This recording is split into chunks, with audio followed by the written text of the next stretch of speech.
Since I was a kid, we've been on the food pyramid.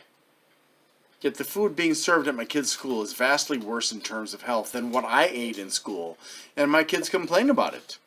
Pizza features every week, sometimes twice, as do corn dogs and lots of other stuff kids love to eat, but that aren't health friendly. Again, my kids complain about the food. I complained to our school district once, and they sent me to the people who actually handle it for them. The reaction was kind of rude and basically said, look, we're meeting the goals set by the government, and kids want to eat this stuff. I pointed out that this food also had lots of bad stuff in them, but it was ignored. Screw you, food industry shills. We were taught that fat is bad. Since the time before I was born, in fact, I believe, for at least the first 2 decades of my life, I never really heard about monounsaturated and polyunsaturated fats. It was fat, fat, fat! Get rid of the fat! Count calories and buy low and no fat products. Well, the consequences of fat are not equal, as the chart that I'm going to show you demonstrates. This chart is based on research and experimentation, not theory. Trans fat, as we know, is very dangerous to our health, but saturated fats are also bad for us. Saturated fats are contained in things like red meat, dairy, lard, palm oil, coconut oil, milk, as well as the milk, cream, and flesh of coconuts.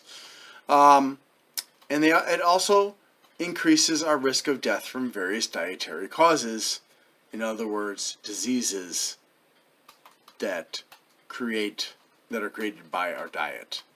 Monounsaturated fats, which come from some seed and plant oils, nuts, legumes, or avocados, and so on, help to reduce the risk of dietary diseases to about the same degree that saturated fats increase the risk. So we've got saturated fats here and unsaturated fats here, and polyunsaturated fats, which come from extra virgin olive oil and canola, soybean, and other oils, salmon and other oily fish, walnuts, flax seeds, and etc. have about double the beneficial impact on your health as monounsaturated fats.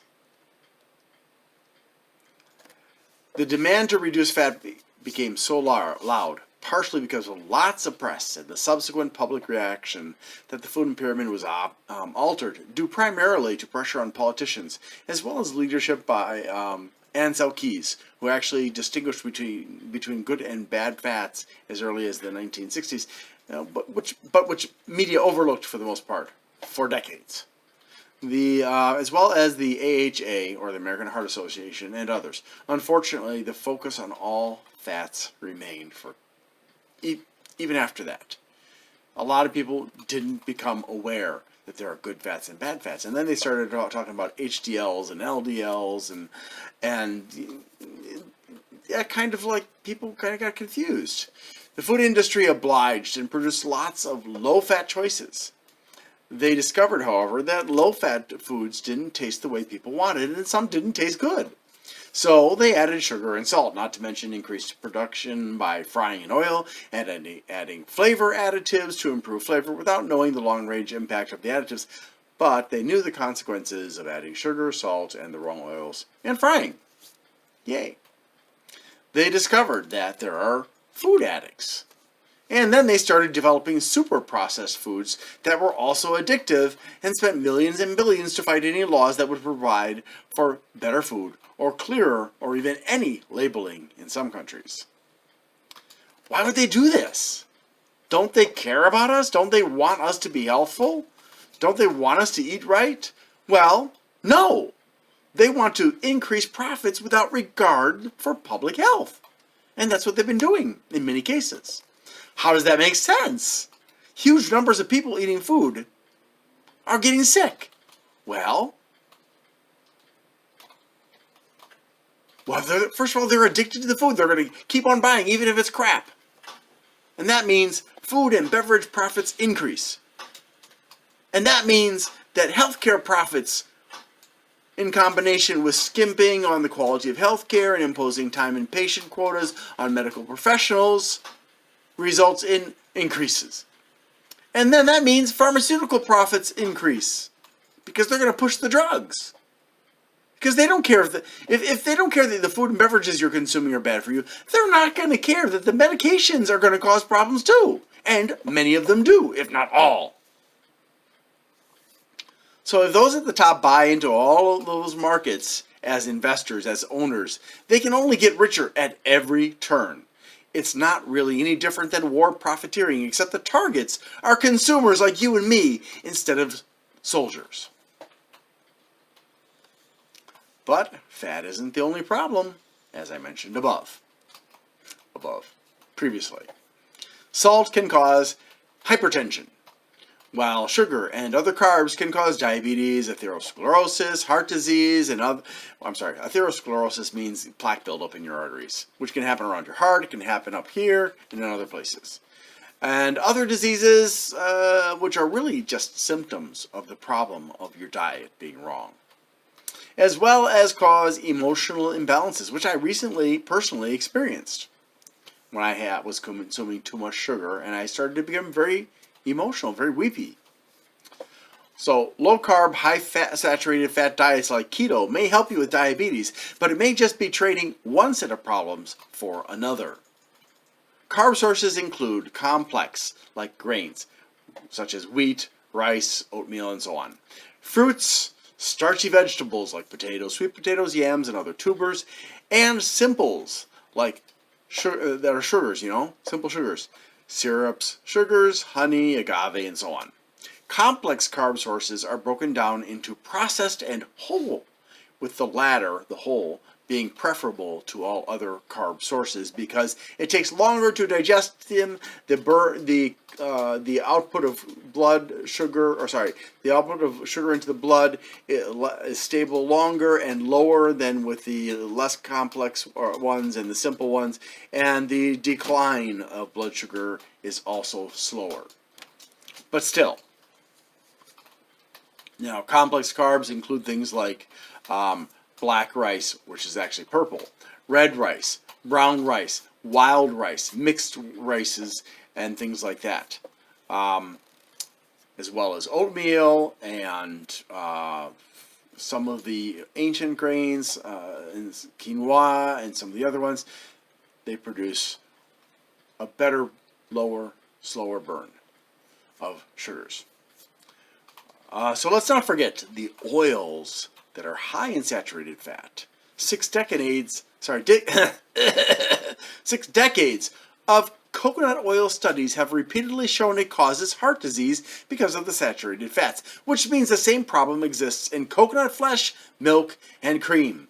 Palm oil is contentious. Some sources, such as the American Heart Association, say, or is it the CDC, one or the other, say it's good. The others say that it's bad. Huh? So, since coconuts are from a type of palm tree, it follows that palm oil is bad too if coconut is bad, because coconut is a kind of palm. I didn't even know that. And when people said coconut is different from palm in Indonesia, I was like, what? The general rule of thumb is that any oil processed with heat, especially high heat, is bad. And if it's and that's what they do for coconut oil and palm oil. And if it's processed with chemicals, it's probably not that good either. Coconut oil is almost always processed with heat, unless you get virgin coconut oil, which is, they press it, cold pressed. The ratio of coconut to oil would mean 1,000 matured coconuts with a weight of 1,440 kilograms yields over 100, which yields over meaning result. You can strip off the outer shell and you'll get only 170 kilograms out of that 1,440 of copra, which is the inner shell, which is very harder than the outer shell, and then inside that's the meat and the coconut water, which is actually good for you, unlike the meat, which is where the oil comes from, and the milk and the cream. And that leads to approximately 70 liters of coconut oil. 70 liters from 1,440 kilograms of coconuts. thanks comarmetal.com. Both require a huge amount of land for a pretty low yield, meaning that this is not an environmentally friendly oil, just like almonds and processed almond products, because they take up a lot of space and they take up a lot of water and they don't yield as much as some other products like soy and oat and flax. Okay, so let's talk for a moment about good diets. The best ones are not the fad diets that you hear about on the news, okay? Especially these ones coming from celebrities. I'm sorry. Some of those people are wackos and narcissists and just plain old greedy, and some of them are just stupid. Okay, best diets. Vegetable and fruit-focused diets, such as traditional Mediterranean diet, traditional Asian diet, Seventh-day Adventist, vegan, vegetarian. Okay, that's number one. Number two, whole food only, like hunter-gatherers used to do and did eat. Number three, slow loss, which is like less than a pound per week or so. So it's very, very slow, but it helps to resist the rebound effect that happens with fast diets. And low carb, high unsaturated fat diets. Okay, those are excellent for your health. Always, always avoid processed and super processed foods as much as possible. Again, the super processed or hyper processed, whatever you want to call it, foods are designed to be addictive. Keep in mind that most of these diets are lifestyle changes, not a temporary diet. Okay? Temporary diets stop working when you stop using them, especially if you're a food addict, which is really a medical thing, a biochemical thing in the brain. Don't drink alcohol. Well, maybe a little bit. Don't consume too much caffeine from any source, no more than 1 to 2 cups of coffee worth. Or use most illicit drugs. Now let's talk about worse diets. Low carb or high carb with high saturated fats. American diet, Western diet, fast food, junk food, processed food, and hyper-processed food. Fad diets without significant scientific support. Please don't pay attention to alternate facts and don't pay attention to the media news on pop diets. If somebody says, these are alternate facts, you should start checking their sources, verifying that what their sources say actually match what they're saying they say. Also, worst diets include smoking, alcohol, illicit drugs, and not exercising. So, don't forget to exercise if you want to have a good diet. And now a word about omega fatty acids. Don't forget that a balance of the omega fatty acids, there are 3 kinds of them, 3, 6, and 9. Okay, so omega-3 is they are polyunsaturated acids. The important ones for us are ALA, DHA, and EPA. Now, ALA is alpha-linoleic, oh my gosh, I've forgotten. Alpha-linoleic acid, and DHA is, oh boy, I gotta look it up here. Hold on, I'm gonna cheat. I forgot to write it down. DHA is docosahexaenoic acid, and EPA is eicosapentaenoic acid. Ah! Oh my God, that's pretty overwhelming for me to have to try and say those things, and you're like, what? What are you talking about, Glenn? That's crazy talk. I'm sorry. Anyways. Alright, so ALA is converted into EPA, which is converted into DHA, which is good because we can't synthesize DHA any other way. Then there's the omega-6s, which are polyunsaturated acids too. There's linoleic acid, which is LA, which the body cannot synthesize. There's gamma-linolenic acid, which is GLA, and there's arachidonic acid, AA. And then there's omega-9, which is monounsaturated oleic acids. They are non-essential, okay? And the reason they're non-essential is because your body can convert other unsaturated fatty acids into omega-9. Now the ratio of 3, 6, and 9 is at least 2 to 1 to 1. And they recommend you may need even up to 5 times more omega-3 versus the 6 and the 9. And another note is that the nutritional values in terms of omega fatty acids in food has altered. For example, because cows and other livestock are now being fed large amounts of corn, for example, they have way more omega-6 in them than they used to, because corn is rich in omega-6. And that means that you're getting way more omega-6 in your diet, and that leads, because you've got too much omega-6 versus the omega-3, it leads to various kinds of diseases. Okay, now, one final note, before my final note. Dietary supplements, including multivitamins, are not regulated by the FDA. To keep it simple, 1. Usually, more expensive brands have better quality, but there are crappy brands that try to pass themselves off as better quality and use higher prices to trick you. 2. If a doctor doesn't tell you to take it, therefore, don't. 3. Most multivitamins present more dangers than help because they contain vitamins. For example, vitamin A, which is both retinol and beta-carotene, vitamin B3, which is niacin, vitamin B6, which is pyridoxine, vitamin B12, which is cyanocobalamin, vitamin C, which is ascorbic acid or sorbic acid, I don't know, vitamin D, and vitamin E, and minerals. For example, iron, heavy metals, magnesium, phosphorus, selenium, and zinc. And you can overdose on them. So don't take multivitamins.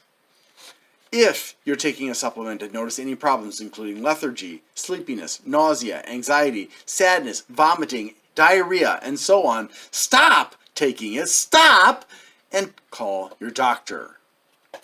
And 5 if you want to use the finger math system, the industry is largely a gold mine for producers and a minefield for consumers. So don't take anything without advice from an expert in nutrition, be that a doctor or a nutritionist, okay? I would encourage you to watch the YouTube channel Plant Chompers, and there are several other good health channels out there, but be careful. Mr. McCaskill on Plant Chompers debunks with expert help various misleading doctors and scientists while also providing valuable resources. Avoid the misleading documentary Fat Facts, which is not by Mr. McCaskill, but it is a mixture of truth and lies or misunderstandings that when I watched it, I was like, my head was spinning because I became so confused between the facts I'd already learned and then the contradictions that were in Fat Facts that are not supported by science.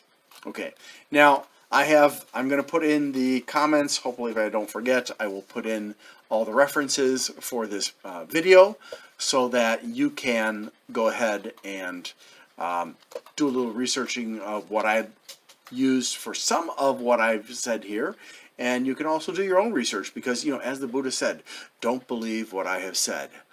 Learn for yourself. Thank you so much for watching this. Please take care of your health. That's my cat pushing on my support here. And I hope you have a great day.